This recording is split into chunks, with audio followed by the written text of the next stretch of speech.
Porque quando você se torna líder, você deixa de ser executor. Então o brilho não está mais no que você fez com as suas próprias mãos. É do outro, né? Exato.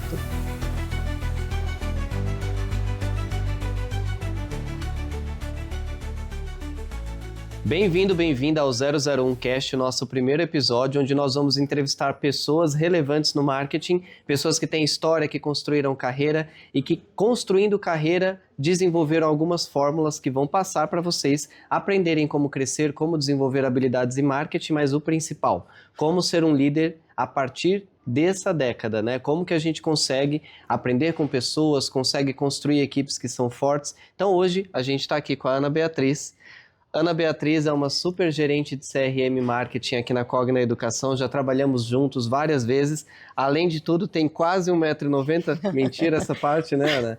Mas é mãe do Caetano também, e hoje ela vai falar um pouco sobre a carreira, sobre como construir uma carreira relevante em marketing. Ana, bem-vinda. Obrigada. Para começar, me fala um pouco dos seus desafios atuais. O que você entende que é o desafio principal de um gerente de CRM, de um gerente de marketing, e o que você poderia trazer aqui para quem está nos assistindo agora? Boa pergunta, começamos bem. Eu acho que o meu desafio atual é que hoje eu tenho uma equipe de CRM que atende a várias BUs diferentes. Então a gente tem processos semelhantes, ferramentas semelhantes, porém para produtos, categorias diferentes. Então, como que a gente consegue fazer uma frente de produção, como que a gente consegue organizar esses times, aprender cada vez mais sobre cada uma dessas BUs. E são produtos diferentes. São produtos diferentes. Marcas diferentes Marcas também? Marcas diferentes. É uma espécie de agência ou não? Não, a gente quer se distanciar dessa ideia porque eu acho que a gente entende que nós estamos imersos a essa cultura, a empresas, essas BUs. Entendi. Então, de uma certa forma, a gente atende a várias frentes. Só que dentro da mesma empresa. Exato, dentro da mesma empresa. Legal. Porque a gente trabalha na rede de educação, né, no sistema de educação, só que com várias frentes. Então, graduação, pós-graduação, cursos livres e profissionalizantes. E quantos colaboradores tem essa empresa em média? A Cogna em si ou só a minha área de CRM? 25 mil, maravilhosos. E a sua área? A minha área hoje a gente tem 23 pessoas. 23, e como que é liderar 23 pessoas atendendo marcas, produtos, estratégias diferentes? Porque não é tudo igual, né? Não é tudo igual. Tem sido muito gostoso, muito desafiador e eu sigo aprendendo, todo dia um pouquinho mais. A gente aprende com cada uma dessas pessoas que estão com a gente no dia a dia, a gente aprende com os pares. Eu tenho muita sorte dos pares que eu tenho. Eu acho que eu não conseguiria se não tivesse todo o apoio realmente uma rede de apoio que eu tenho hoje. E eu tenho muita sorte da turminha que eu estou liderando também. É uma turma muito diversa no sentido de idade, de pensamento. Então, cada dia eu aprendo um pouquinho. Você tocou num ponto sobre o time ser muito bom e também dos seus pares serem muito bons, mas tem uma coisa que fala muito, né? As pessoas às vezes têm medo de assumir a cadeira de liderança porque se sente um pouco solitária. Já aconteceu isso com você? Independente da experiência que você está agora. Olha, eu acho que existe frases clichês que a gente leva para a vida. E uma dessas frases é que a liderança é muito solitária. Tá? Você acredita nisso? Eu acho que existem fases. Tá? Eu já passei por momentos de solidão. Tá? Por momentos que eu me sentia sozinha. E às vezes eu me pergunto se era eu que estava me colocando naquela posição. Porque eu acho que existe o mito que o líder não pode errar. E às vezes pedir ajuda, conversar, expor suas vulnerabilidades pode demonstrar fraqueza. Então sim, eu acredito que lá no início, quando eu virei líder pela primeira vez, eu tinha tanto medo de errar, tanto medo de demonstrar que eu não estava dando conta, que eu guardava muita coisa para mim. E hoje em dia eu divido bastante. Muito mesmo. Eu chamo pessoas de áreas completamente diferentes. E tem mais uma frase dessas clichês, mas que eu realmente tenho visto que, para mim, ela funciona, que é nenhuma experiência individual, que eu posso chamar o meu colega de trabalho, que é líder em e-commerce. Ou seja, uma frente um pouco diferente do que eu vivo no dia a dia. e as nossas experiências acabam esbarrando em problemas semelhantes, e a forma como ele lidou com isso, ela pode me ajudar, mesmo que seja de entender que aquilo não funciona para mim. Ele me conta, olha, eu agi de certa forma. Se eu entender que aquilo não funciona para mim, já é uma forma de aprendizado. Sim. E me fala uma coisa, quanto tempo você está na liderança direta de pessoas? 5 anos. Isso formal ou informal? Formalmente, Informal. Aí eu acho que muitos anos. Muitos anos. Como que foi essa virada? Como que você, primeiro, né? Antes da virada, como você entende que deu certo assumir uma cadeira de liderança? Você comentou que teve medos, teve anseios, dúvidas se poderia pedir ajudas, medo de errar, mas como que foi o processo? Você teve ajuda de alguém, mentor ou não? Foi uma coisa muito... O momento aconteceu. Eu acho que informalmente eu sou líder já desde quando eu estava na empresa de equipamentos de ginástica que eu trabalhei há um tempo. Pode falar nomes aqui? Pode sim. Desde a Focus Fit, eu acho que eu já... Hoje em dia eu olho, eu paro para trás, eu olho, eu me falo assim, cara, você já era líder nessa época de uma equipe muito restrita, nem sempre da minha área somente, mas eu vejo que eu já me colocava numa posição de liderança ali. E era marketing já ou era outra coisa? Já era marketing. Era um marketing completamente generalista, daquele marketing que a gente está acostumado há mais tempo, o que hoje em dia a gente chama de full stack, e na época a gente chamava de generalista, mas na verdade, para mim aquilo era marketing. Eu entendi aquilo como marketing. E era que tamanho a empresa, mais ou menos? A empresa era uma empresa pequena, bem pequena, mas que tinha sonhos grandes. E o que é pequeno? A gente tinha até 100 funcionários, eu acho. 100 funcionários pequeno. E quanto tempo que tem essa história? Essa história tem pouco tempo, ela deve ter uns 7 anos. E hoje você está liderando uma área de CRM numa empresa de 25 mil colaboradores. E com uma equipe de 23, mais ou menos o tamanho da empresa que era. O tamanho da empresa. A empresa tinha sonhos grandes, mas ela tinha uma cadeia de hierarquia, ou um plano de carreira, vamos dizer, menos estruturado. Tá. Então, ali eu era uma analista, mas que já desempenhava papéis de liderança. E porque alguém precisava organizar todas as frentes de marketing. Hoje em dia, quando eu olho daquele distanciamento da história, eu falo, eu comecei a ser líder ali. E isso não era uma coisa que era pedida. Você quis protagonizar. Como que você vê? Eu acho que... Alguém tinha que fazer. Alguém tinha que fazer.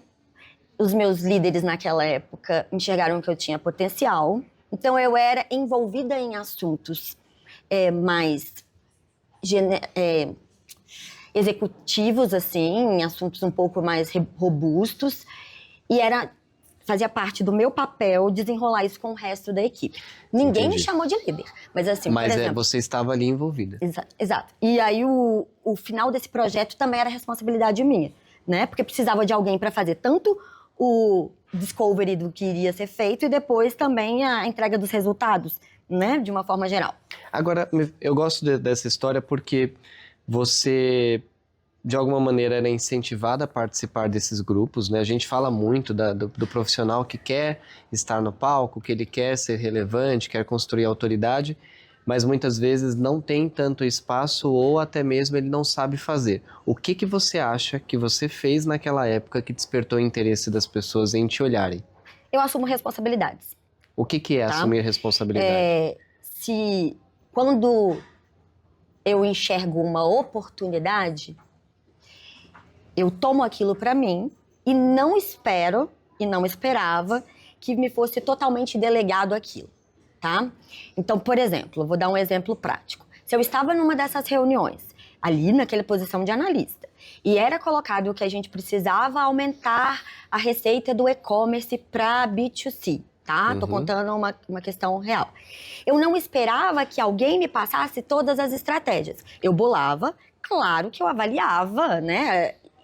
A gente tem que entender que liberdade e autonomia não significa a não prestação de contas, não é nem não prestação de contas, mas Você não precisa ser rebelde. Exato, ou fazer as coisas todas sem nenhum tipo de validação. Eu acho que vamos diferenciar. Liberdade, autonomia significa você sim ter a oportunidade de fazer o que você tem a vontade Mas primeiro você tem que bater isso para entender se aquilo condiz com o que a área precisa, a empresa precisa, né? Porque às vezes a gente tem o olhar muito focado na nossa área Ou na nossa necessidade. na nossa necessidade. E a gente tem que ver se isso bate com o macro, né? Então, além da responsabilidade, você entendia que tinha um trabalho ali de quase que visão sistêmica, de olhar para Isso. algumas frentes diferentes.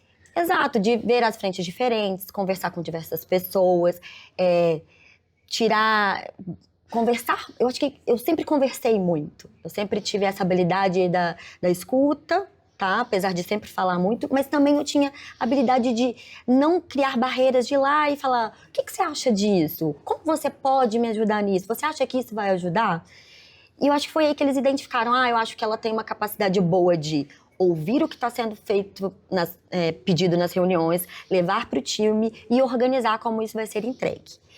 Era esse o meu grande papel ali. Eu tinha um grande ponto de execução também, eu era analista, então o analista, Você fazia ele é um parte da executor. execução? Mas eu tinha essa capacidade de ser o interlocutor entre as grandes lideranças, nessa empresa não existia grande liderança, né, alta liderança, mas entre as lideranças e o grupo de executores. E tá? você acha que tem algum diferencial, além da responsabilidade de visão sistêmica, que fazia com que você fosse a escolhida e não os outros executores? Confiança. Confiança? O que é confiança? É uma coisa que você nasce ou você desenvolve? Eu acho que você desenvolve isso com cada uma das partes, né? Tá. No sentido de você ganha confiança.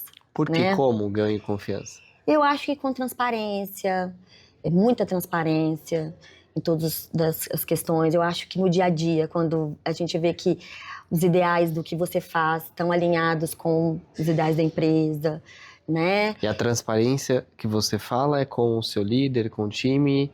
É mais ou menos nessa linha? Inclusive com seus pares ali, seus colegas de trabalho, com os outros analistas. Porque eu acho que para você desempenhar uma função de liderança, você tem que ter a confiança do seu time, né? Uhum. Porque senão você não consegue fazer com que todo mundo olhe para a mesma direção, Sim. né? E eu falo muito isso para os meus meninos, né? Pro meu time de liderados. Eu quero ser sempre a primeira pessoa a dar notícias boas e ruins para vocês. Com a maior clareza possível que eu puder dar. Com a maior transparência possível que eu puder. Para que quando eu falar algo para vocês, vocês realmente confiem de que aquilo é uma verdade. Então se eu pudesse fazer uma analogia aqui, o que você fala é que desde a sua base, além da responsabilização que você tinha muito forte, da visão sistêmica, você buscava ali relação transparente com todas as pessoas que estavam envolvidas no dia a dia. Exato. Legal. Agora, e como que foi o processo de virar líder formal? Né? Porque o líder indireto, você ficava frustrada por ser líder indireta? Aquela coisa meio no meio termo ou não?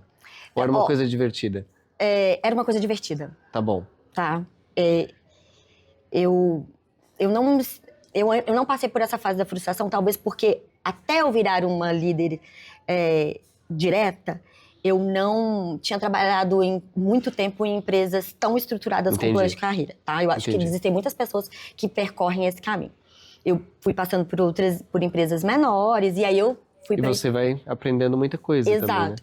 E aí quando eu fui para Ipiranga, que foi a primeira empresa muito grande, né? Foi o seu primeiro grande momento. Foi o meu primeiro grande momento. Antes disso, eu tinha trabalhado na Focus. Você tinha um chefe bem difícil lá. Tinha um chefe maravilhoso. Eu acho que se eu for contar a história da minha liderança, passo por esse chefe, né? O Ti foi quem me contratou na Ipiranga. A gente tinha desafios enormes ali, né? Gigantes. Gigantes. Foi, eu acho que uma grande escola. Porque além de eu estar indo para uma empresa talvez maior do que todas que eu já havia trabalhado, mais estruturada em muitos dos processos, a gente tinha desafios enormes. E me conta um pouco, eu já sei a história, né? Mas conta um pouco para quem tá ouvindo. O que você sentiu de diferença quando você saiu de uma liderança indireta, até para uma liderança indireta que você já exercia na Ipiranga, né? Já exercia isso desde quando você entrou, mas qual que foi a grande virada ali? Ou não teve virada? Você acha que é uma soma de coisas? Eu teve virada, tiveram algumas viradas, eu brinco. A minha primeira virada foi quando você recebeu uma excelente oportunidade e chegou para mim e falou, ó, eu vou partir para uma outro desafio e etc. E eu queria entender se faz sentido para você, né? A gente teve essa conversa na época com o nosso gerente e é um misto de emoções. Primeiro, porque a gente sente assim, será que eu dou conta? Vem aquela síndrome do impostor enorme, né? Uhum. E muita felicidade de talvez ser enxergado naquilo Como que... uma líder formal. né? Daquilo que eu realmente acreditava que eu já era. Então, a primeira virada foi essa. Fiquei muito feliz, assumi um ponto de liderança de pessoas que eram meus colegas de trabalho. E como que foi isso? Dificílimo. Porque é diferente do seu primeiro caso, que as pessoas já te viam. Nesse caso, como que foi? Acho que isso é super importante você trazer. Eu quero deixar claro aqui que não foi difícil pelas pessoas Sim. me receberam super bem. Eu não sei se você o lembra, processo, eu lembro as pessoas. Ficaram super felizes e etc. E eu Mas acho é que o isso foi processo genuíno. do desafio mesmo. Eu queria que você contasse um pouco. Como Eu que acho- é esse primeiro momento da liderança? Bem complicado. Por quê? Principalmente se você está numa posição dentro da empresa de executor e passa a ser um líder dos seus colegas de trabalho. Lá você era especialista? Não, eu era analista sênior, sênior, tá. né? Bom saber E assumi também. um time de, acho que de 5 pessoas, que eram outros analistas junto comigo, né? O que é isso?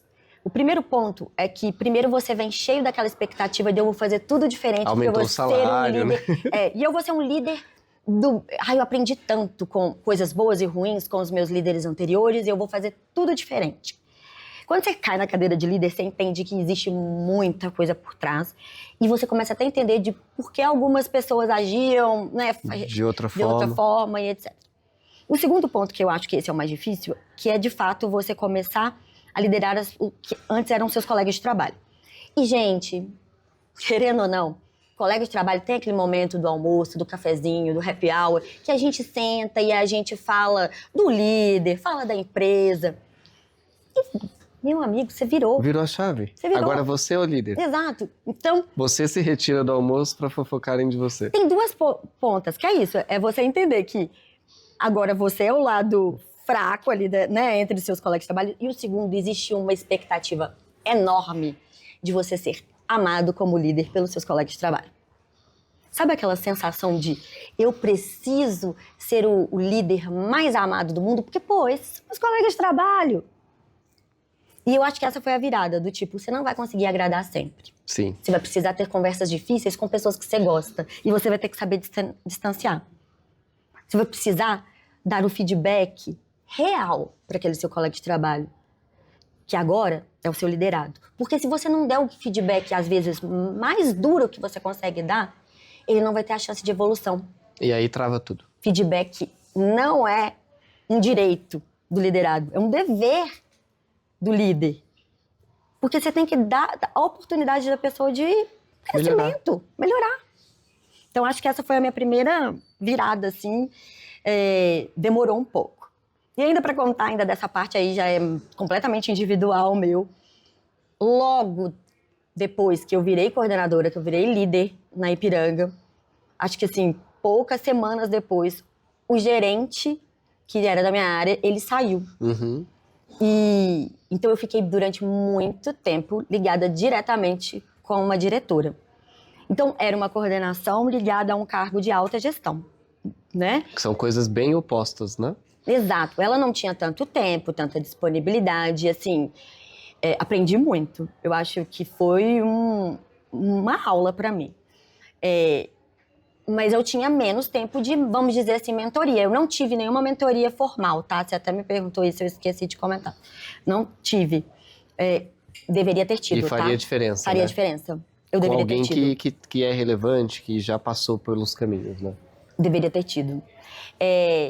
Mas a minha diretora nessa época, eu acho que teve um ponto, inclusive, positivo, porque eu me assemelho a ela, eu vejo algumas semelhanças em algumas coisas, como, por exemplo, ela era mãe, e uma mãe muito presente, e nessa posição eu já era mãe também, né? Caetano, nessa época, tinha 9 anos, mais ou menos, então eu tinha pontos que eu enxergava ali que eu conseguia ver como ela driblava isso, e ela até trazia de forma informal essas conversas de como ela conseguia driblar a maternidade com o papel de liderança dela ali.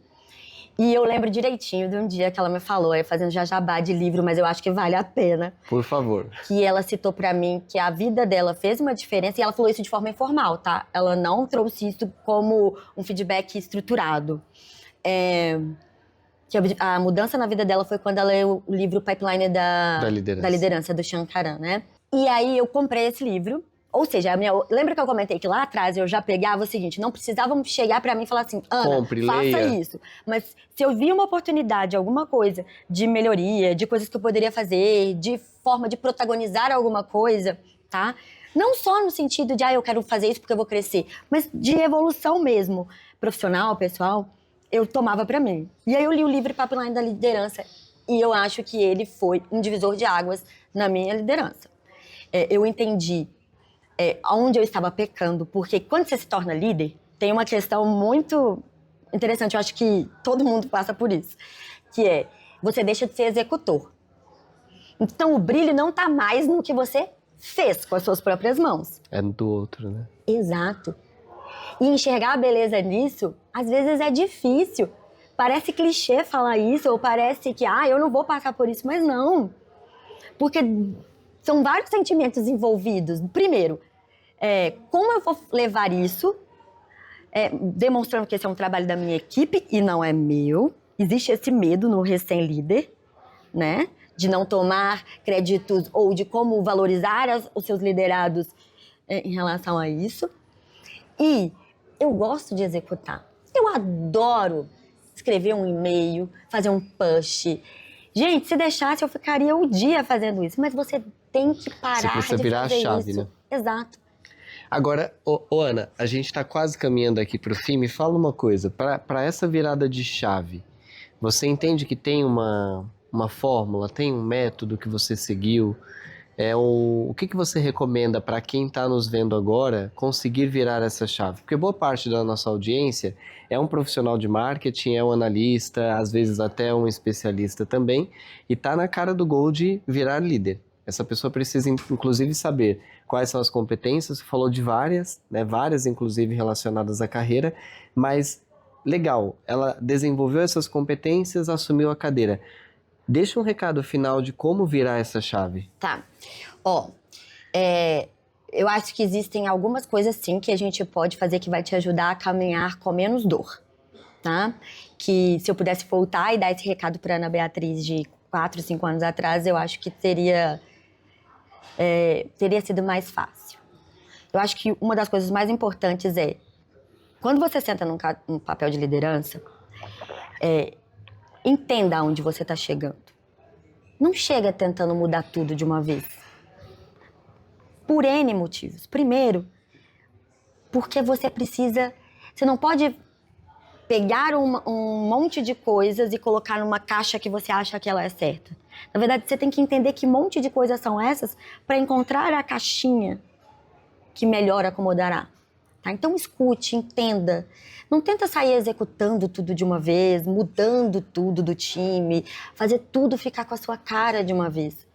Ali tem pessoas, processos, aprendizados, legados que precisam de tempo, que precisam de compreensão, que você precisa conhecer. Então, vai com calma. Se dê esse tempo, observe, escute mais e faça menos nos primeiros, vamos falar assim, 30 dias, 40 dias. Existem pessoas que falam 90, mas talvez algumas empresas não podem esperar os 90 dias, né? Mas chega e entenda onde você está chegando. O segundo ponto, que eu acho que é o mais importante, liderar sobre pessoas. E você precisa escutar essas pessoas, você precisa estar próximo dessas pessoas. E você precisa compreender que, às vezes, o bem do coletivo magoa um, magoa outro. Então, o que é o melhor para o todo? Tá? Eu acho que a maternidade me ajuda bastante nisso. Porque ser mãe no frigir dos ovos é escolher as batalhas que você quer, você vai entrar. É você saber explicar para o seu filho por que talvez aquela decisão que para ele é dura é importante a longo prazo. Eu brinco que ser mãe já foi um treinamento para ser líder, tá? É muito grande. Escolher as batalhas, né? Escolher Esse as é o ponto. batalhas, saber explicar e o máximo possível, assim, porque você pode virar para o seu liderado e falar assim, olha, a gente precisa colocar essa xícara aqui. Só que se você não explicar para ele por que você precisa colocar essa xícara aqui, talvez a execução disso não vai sair como você queria, ou ele vai fazer e não vai aprender com o processo de mudança de lugar.